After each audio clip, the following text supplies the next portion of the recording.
Time कसं increase करायचा, की आपण जास्तीत जास्त वेळ अभ्यास कसं करू शकतो मेडिटेशन केल्यानंतर. मला कॉन्फिडन्स आला, कॉन्फिडन्स नव्हता माझ्यात बोलायचा वगैरे. तुझं मेडिटेशन तुला काय फायदा झाला?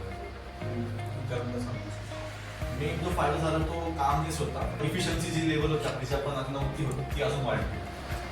मेडिटेशनमुळे सर माझं ॲक्च्युली कॉन्सन्ट्रेशन पॉवर वाढली. त्याच्यानंतर जो एक अभ्यास करायची इफिशियन्सी, अभ्यास किंवा दुसरं अजून जे पण काही करतो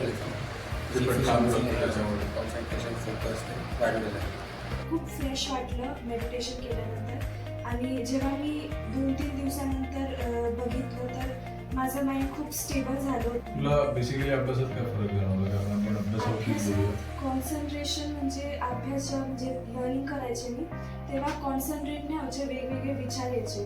पण मेडिटेशन जेव्हापासून करायला लागली आहे तेव्हापासून कॉन्सन्ट्रेट चांगलं होतं आहे माझं. चेंजेस तुझ्या लाईफमध्ये? कॉन्सन्ट्रेशन वाढलं माझं. नंतर मग काय करायचं काय नाही ते एकदम ऑर्गनाईज राहतं आता सध्या. माझं माइंड खूप असं ॲक्टिव्ह नव्हतं.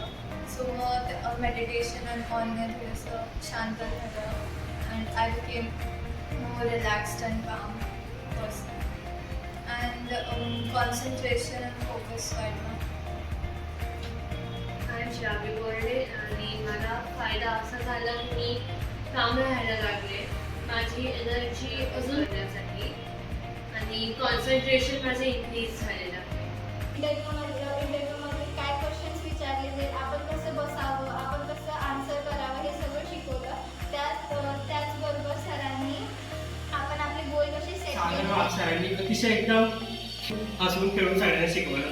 आणि मेन गोष्ट म्हणजे आपण खूप काही सेशन करतो त्यामध्ये आपल्याला बोर होतो की फक्त टेक्निकल चालू आहे. पण सरांनी तसं न करता आपल्याला टेक्निकल पण आणि ॲक्टिव्हिटीज पण केला, म्हणून आपल्याला बोर पण वाटलं नाही आणि आपल्याला ते शिकायला पण छान वाटलं. म्हणून सरांनी तसं न करता अतिशय चांगल्या प्रकारे शिकवलं. सरांचे मला